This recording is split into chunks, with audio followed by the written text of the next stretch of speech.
जय श्रीमन नारायण। दोस्तों, आपका बहुत बहुत स्वागत है। श्राद्ध पक्ष अब शुरू होने वाले हैं और आपके लिए जानना बेहद ही ज़रूरी है कि वो कब से शुरू हो रहे हैं और कब उनका समापन हो रहा है। पितरों के नाराज़ होने से हमें क्या संकेत मिलते हैं, अगर श्राद्ध तर्पण कोई लोग करना चाहते हैं तो उसकी क्या विधि है, और साथ ही ये भी जानना बेहद ही ज़रूरी है कि आखिर किन चीज़ों का सेवन हमें श्राद्ध पक्ष के दौरान नहीं करना चाहिए। तो चलिए वीडियो की शुरुआत करते हैं। पितृपक्ष जो है वो अश्विन मास के कृष्ण पक्ष की प्रतिपदा तिथि से आरंभ हो जाता है। सनातन धर्म में पितृपक्ष का विशेष महत्व है। मान्यता है कि पितृपक्ष की जो अवधि है उसमें पूर्वज स्वर्ग लोक से मृत्यु लोक पर अपने परिवार के सदस्यों के साथ में समय बिताने आते हैं और इन 16 दिनों में वो अपने परिवार के साथ ही रहते हैं और उन्हें बहुत सारा आशीर्वाद दे करके जाते हैं। धार्मिक मान्यता है कि पितृपक्ष में श्राद्ध कर्म, तर्पण, पिंडदान और स्नान दान करने से जीवन में सुख समृद्धि की प्राप्ति होती है। साथ ही इस अवधि में इन कर्मों को करने से पूर्वजों की आत्मा की उन्हें शांति भी मिलती है और उनका आशीर्वाद प्राप्त होता है। तो चलिए जान लेते हैं कि साल 2023 में कब शुरू हो रहा है पितृपक्ष। पंचांग के अनुसार बात करें तो अश्विन कृष्ण पक्ष की प्रतिपदा तिथि 29 सितंबर 2023 दिन शुक्रवार के दिन पड़ रही है। ऐसे में इसी दिन से पितृपक्ष का शुभ आरंभ हो जाएगा। बता दें कि पितृपक्ष का जो समापन है वो अश्विन कृष्ण पक्ष की अमावस्या तिथि के दिन होगा और जिस दिन ये खत्म होते हैं उसको सर्व पितृ अमावस्या कहते हैं, जो कि 14 अक्टूबर 2023 शनिवार के दिन पड़ रही है। बता दें कि विक्रम संवत 2080 से पितृपक्ष की शुरुआत 15 दिन देरी से हो रही है और ऐसा अधिक मास यानी कि पुरुषोत्तम मास के कारण हुआ है। आइए जान लेते हैं कि पितरों के नाराज होने से क्या होता है अगर हम उनका तर्पण नहीं करते या फिर इन 16 दिनों में उनका मान सम्मान नहीं करते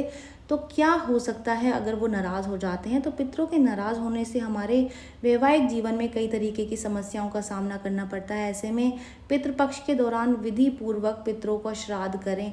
अगर हम ऐसा नहीं करते तो काम में बाधा आती है। किसी भी व्यक्ति के किसी कार्य में बार बार बाधा उत्पन्न होना या फिर किसी काम में सफलता ना मिलना भी पितरों के नाराज होना या फिर पितृदोष का लक्षण होता है। श्राद्ध करने की विधि जान लेते हैं, क्योंकि श्राद्ध की विधि जानना भी बहुत ज़रूरी है। अगर आप श्राद्ध विधि पूर्वक नहीं करेंगे तो वो सफल नहीं होगा। सफल नहीं होगा तो हमारे पूर्वज भी प्रसन्न होकर के वापस से स्वर्ग लोक नहीं लौटेंगे और हमें उनका आशीर्वाद नहीं मिल पाएगा। किसी सुयोग्य विद्वान ब्राह्मण के जरिए ही श्राद्ध कर्म यानी कि पिंडदान और तर्पण करवाना चाहिए। श्राद्ध कर्म में पूरी श्रद्धा से ब्राह्मणों को तो दान दिया ही जाता है, साथ ही यदि किसी गरीब ज़रूरतमंद की सहायता भी आप कर सकते हैं तो भी आपको बहुत ही पुण्य मिलता है। इसके साथ साथ गाय, कुत्ते, कौवे, इस तरीके के जो पशु पक्षी हैं उनके लिए भी भोजन ज़रूर से निकालना चाहिए। छोटा सा ही टुकड़ा निकालें, लेकिन आप इन 16 दिनों में रोज़ उनके लिए खाना ज़रूर से निकालें। यदि संभव हो तो गंगा नदी के किनारे पर श्राद्ध कर्म करवाना चाहिए। यदि ये संभव ना हो तो घर पर भी इसे किया जा सकता है। जिस दिन श्राद्ध हो उस दिन ब्राह्मणों को भोजन करवाना चाहिए। भोजन के बाद में दान दक्षिणा देकर भी उन्हें संतुष्ट करें। श्राद्ध पूजा दोपहर के समय शुरू करनी चाहिए। योग्य ब्राह्मण की सहायता से मंत्र उच्चारण करें और पूजा के पश्चात जल से तर्पण करें। इसके बाद जो भोग लगाया जा रहा है उसमें से कुत्ते, कौवे और गाय के लिए हिस्सा अलग कर दें। जब आप इन्हें भोजन डाल रहे हो तो अपने पितरों का स्मरण जरूर से करें। मन ही मन उन्हें श्राद्ध ग्रहण करने का निवेदन करें कि उन्हें आप बोलें कि आइए आप जो है ये भोजन ग्रहण करें। श्राद्ध कर्म जब हम करते हैं तो उसमें कुछ सामग्री की भी आवश्यकता होती है और वो सामग्री इस प्रकार है। इसमें रोली, सिंदूर, छोटी सुपारी, रक्षासूत्र, चावल, जनेऊ, कपूर, हल्दी, देसी घी, माचिस, शहद, काला तिल, तुलसी के पत्ते, पान के पत्ते, जौ, हवन सामग्री, गुड़, मिट्टी का दिया, रुई की बाती, अगरबत्ती, दही, जौ का आटा, गंगा जल, खजूर, केला, सफ़ेद फूल और उड़द, ये वो सामग्री है जो कि आपको श्राद्ध कर्म की पूजा के दौरान लगेगी। हिंदू धर्मशास्त्र में पितृपक्ष के दौरान खाने के बारे में भी कुछ नियम बताए गए हैं। यदि इनका पालन नहीं किया जाता है तो पितृ नाराज हो जाते हैं और लौट करके स्वर्ग लोक चले जाते हैं, जिसका कि दुष्परिणाम परिजनों को सहना पड़ता है।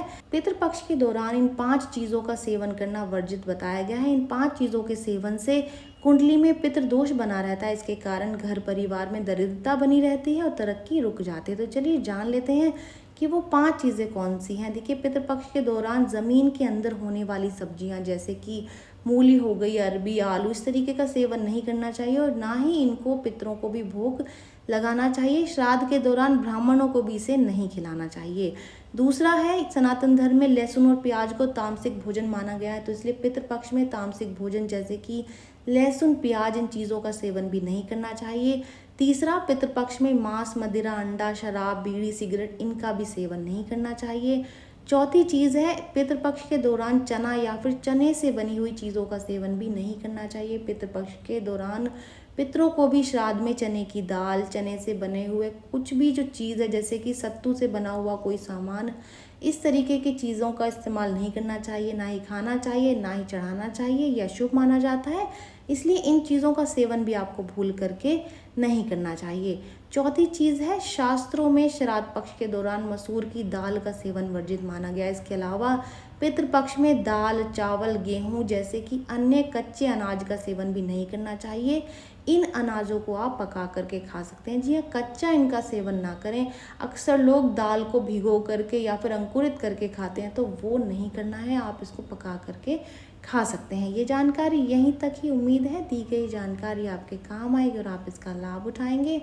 जो लोग वीडियो देख रहे हैं, वीडियो को लाइक कर दीजिए, चैनल को सब्सक्राइब कर दें, नोटिफिकेशन बेल को दबाना बिल्कुल भी ना भूलें, क्योंकि यहाँ पर इस तरीके की महत्वपूर्ण जानकारियाँ मिलती रहती हैं। तो चलिए मिलते हैं नई वीडियो में नई जानकारी के साथ। जय श्रीमन नारायण दोस्तों, जय श्री कृष्ण।